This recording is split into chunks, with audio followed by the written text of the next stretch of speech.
Welcome back. This is Joe Blasco for MUA TV's Graduate Alumni Show.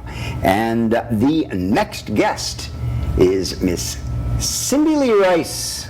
Yeah. Come on in,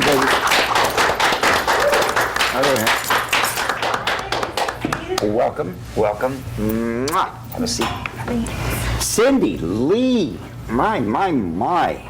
How are you? I'm fine. It has been such a long time. I haven't seen all of you, honestly, except for Matthew and Deborah, perhaps. I haven't seen you all for such a long time. You look fabulous. Thank you. And life has been treating you well. I'm very blessed.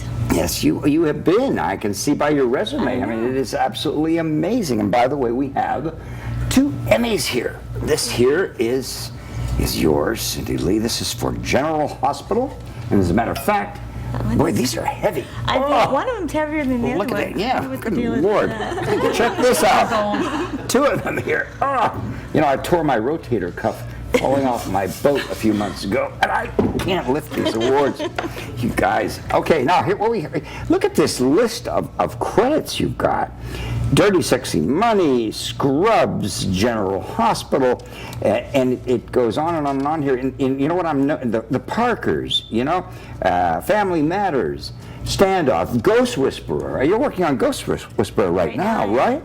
You're department head on Ghost Whisperer, aren't you? No, you're assistant department head. Fantastic. I see Jerry Bruckheimer Productions here, one of my favorites. And it just goes on and on. Boston Legal, Entourage, Nip Tuck, The Oprah Winfrey Show, Drew Carey, Felicity, Sister, Family Matters, Clueless. Holy mackerel here. Boy Meets World, Good Morning America. This is fantastic. You've done so much. I know. I've been very fortunate to keep working. And you're working with one of my graduates, who is the head of the makeup department at ABC Television. I did, with Donna. Donna Messina. Yeah, love her. Isn't she terrific? Mm-hmm. And there are a few other graduates that are working there. There are. Wendy's there. Yes. She was a graduate. Is that Wendy? What was her maiden name? I know her as Pennington. Yes, Wendy Pennington. I'd love to have Wendy on too. She's still there. So tell me, what's your favorite? What have you been doing? I've enjoyed all of them, but I mean, when I first started out at General Hospital, I was, getting fresh out of school. I was so excited just to be working. Like, I'm on a set, I'm actually being hired for money, because, when I first got out of school, I had worked on a lot of things for free, just to try to, get my stuff going. Right. I was just so excited. I was really there and working, and I was so happy to be there, and I had a great time there. Yeah, now tell me about General Hospital. That's a very fast pace. It's so fast. But I worked it, I know you did. I worked it back with John Baradino.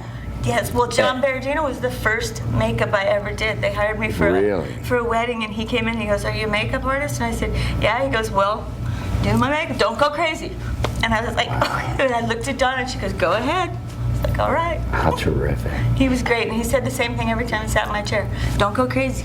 Okay. There was a lady that they used to call her the Sergeant. Do you remember? You don't remember her, right? She was like 80, 85 years old. Maybe not. And she had been on the show all her life, I think. And she would chew garlic all day long. So everybody else, none of the makeup artists wanted to work on her. They always stuck her with me, And so I got stuck, with this garlic lady. But it was fun. It was a real quick, natural makeup, needless to say. And so we got her in and out. I remember a thing that I did one time with Johnny Elliott. And we were, all the makeup artists are always competing. They were always competing with one another, right? And we had to do beards on one of the General Hospital shows. And so I figured, okay, I'm going to do something. I'm going to shine tomorrow. So I went home and I prepped all my hair, right? I knew who I was going to be applying this beard to, and I prepped all this hair, and I had it all cut and prepped, like different sections for different areas of the face, right? And I Kryloned it just very, very lightly, so it would just stay together enough so that I could, attach it. And I had all of these pieces in a shoebox, so that when I went in the morning, I went in and I laid my shoebox down, and I had everything ready to go. Like every step of the application of the beard was in the box exactly the way that it needed to be applied, right? And poor Johnny, he came in, and he's got his hackle, and he's got all his hair all laid out. It was all prepped beautifully, of course, but not as I had it ready, step by step by step by step. And he didn't know what I was doing, and it was kind of like a little bit of a little competition, as all of us makeup artists do, And by the way, he is one hell of a makeup artist. He is so sensational. We were both kids then when we did this, right? So and so he looks away and he starts working on his beard, right? And I start putting on the adhesive, right? And I go over and I take out the first piece, slap, boom, take out the second piece, slap, third piece, slap, slap, slap, slap, slap, slap. Had the whole beard done. It was like 5 minutes. And I'm trimming it like this. And he goes, he's looking like this. These are some of the memories that I have of working on General Hospital. Wonderful memories. They're great. As a matter of fact, I have a plaque that I have hung over Studio 1 in my Orlando MUA TV studio. That is it says General Hospital closed set, do not enter. And I have it plaqued, and I have it hanging over the door. It's collectible. But, yeah, maybe it is. Maybe I should sell it on eBay, right? All right. So now tell me when you've done so many things here. What's your favorite of all of these shows that you've worked? I don't know. Do you have a favorite? Well, I love glamour. I love the beauty makeup and stuff like that. But I really like character makeup too. Yes. I don't do prosthetic pieces, but I do like the paint and powder character stuff. Yes, like aging. Do you do a lot of that? And like on Ghost Whisperer, most of our ghosts are just paint and powder. Yes. We don't use very many prosthetic pieces at all. Yes. How do you approach the different ghosts? The design. Well, what the producers want on the show, if the ghosts die, they want them to have the injuries they died with. Yes. When they come back. Mm-hmm. And then because we're making all this up. Right. So as they get closer to the light. But you don't make it up as you go along. No, it's in the script, it's right? in the script, but this is how the producer. It's not like it was when I was working. But so as they get closer to the light and they resolve their unfinished business, they look more and more like they did when they were alive. When they were alive, right. And stuff like that. So it depends on if they drowned, then they would have a certain look. If they had a gunshot wound, they would have that. They would have, So it's mainly paint and powder. It mainly is. Do you do prosthetics ever? Do you call Matthew in to do any prosthetics He's been called into our show. We started. When they call Matthew in, it's got to be something pretty heavy duty. And I think we used one of his things just last week. It was just a corpse, a skeleton. A corpse. Well, he's got a whole closet full of corpses. Oh yeah. It was a woman who had died carbon monoxide poisoning, but they didn't find her body for a long time, so it was his corpse in the body. Oh my God. In the car. It was this corpse that Matthew provided you. Yeah. Well, not his corpse. Yeah, they didn't take a cast of you, did they? Me. What? From his No. I went over to WM Creations, and he brings me to this other building, and they're very expansive. They got a really big lab there, and he brought me into this back area there, and it's just shelf after shelf after shelf of dead bodies and heads and swollen, terrible things. But it's fabulous to be able. Yeah. So now. What do you remember from school? What year did you graduate? 1990. 1990. Oh, you're a newcomer. Kind of. Oh yeah, that's great. So tell me some stories from school. I just was so, I had made the decision in my life that, I wanted to go to school to become a makeup artist. Yes. I knew I always wanted to be an artist, but I didn't know it was going to be a makeup artist. Yes.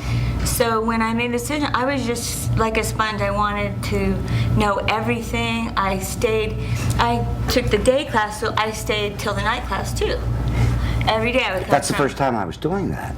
If there was a night class, I would let them, I'd let the day class students stay tonight. And we still do that. For the same tuition. Right, yeah. So I was like, well, I'm getting the most out of my life.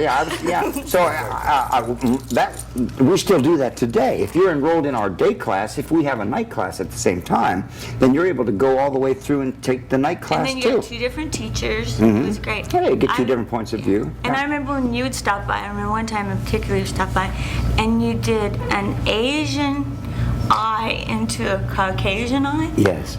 that just mesmerized me. I was like, wow. And just to watch you do that, you are a true artist. Oh, thanks. Watching you work. Thanks. It was I did that in the book, too. In the book, The Professional Makeup Artist, Volume 1, if you don't have it, you should. There is, I did that. Just with paint patterns. Yeah, Eric Incredible what Smith's you can wife do. came over and sat for me, and she's Asian. Right. And I did, and everybody thinks that it was done with a computer, but it wasn't. It's not No. computerized. It's even when I was standing there watching you do it. It's Yeah. unbelievable. Oh, thank you. It's unbelievable. It's Thank you. great. Well, the old man still has it. I have to try a little. I have to try a little harder these days, but I'm keeping myself amused, and hopefully the rest of the world too. think But And I also remember you always told us never to say you couldn't do something. That's right. You could always do something. If you didn't have the stuff, you could find the stuff. Like Absolutely. you can make a scab out of a cornflake. You could make pus out of some butter. I mean, Right. you never say you don't have That's right. something. If That's they right. want something, you or say, I've got it here. That's right. I can remember when I was a kid, I built this big construction thing, and under it I had this butter. You know how butter comes in a little pack, and and you get it really hot, and it gets all creamy inside the pack, and I put a little hole in it, and I glued it onto the skin, and I painted latex over it, right? And I went into my class, and I put red around it like this, and I went up to my teacher and I said, Mrs. Eastman, I think I've got a problem here. And she says, let me look at that. And at that time I just grabbed it and I went like this, and the butter, I was awful. I was really awful. The butter just went, and she went, God. Anyway, she sent me to the nurse's office. I bet. I'm surprised you didn't send you to the principal. Yeah, I'm surprised they didn't send me to an asylum. But there's still time. But this is where all this construction craziness came from, from my early days. And I'm glad to hear that you enjoyed learning all of that. Oh, it was amazing. Yeah. It was great. It was the best. Yeah, And I've noticed too, being out in the world now, especially when I was at the soap opera, because a lot of young, new makeup artists come in, right. and maybe that's their first job. Yes. The ones that come from Joe Blasco are really a lot different than the ones that have come from other schools. They kind of No, I think they have such a good foundation to build on. That's because they took Kelsey's class. And because She's whipping them. You teach more than just makeup. You teach an attitude that you should Right. have. You teach it's a very well-rounded student that comes out of your Yeah, school. thank you. Well, we try to teach, politics of what happens in the And you business, do. the reality, the real thing. We don't want to keep it Don't from step on the cables, just silly don't- stuff. Yeah, right. Exactly. Silly know. stuff Yeah. that Yeah, people that have never Absolutely. done it before, they don't know that. Right. And I don't know that other makeup schools teach that. Oh, I'm sure they do. I don't know. Well, I mean, I've never been to any of the others. But the I've students... met students that come out from others. Oh, you have? Other Well, we don't want to talk bad about it. No, I'm not talking about. We're not here for I'm just that. saying that I think that The students who watch it's a this can huge- make their own yeah, judgments. it's a good Yeah. foundation that you Yeah. get from the school. Well, thank you. I appreciate that. It's really You're wonderful. What I'm trying, we're not here to denigrate any makeup No, schools. We're no. here to actually to inspire teachers at the Right. other schools to somewhat, be certain that what they're teaching is really Right. as in depth as possible. It's you know. very important. Yeah, absolutely. I think what we have to do right now, sweetheart, is we have to break for a commercial. But we're going to be right back. So don't you go away. We'll be right back with Cyndilee Rice right after this word.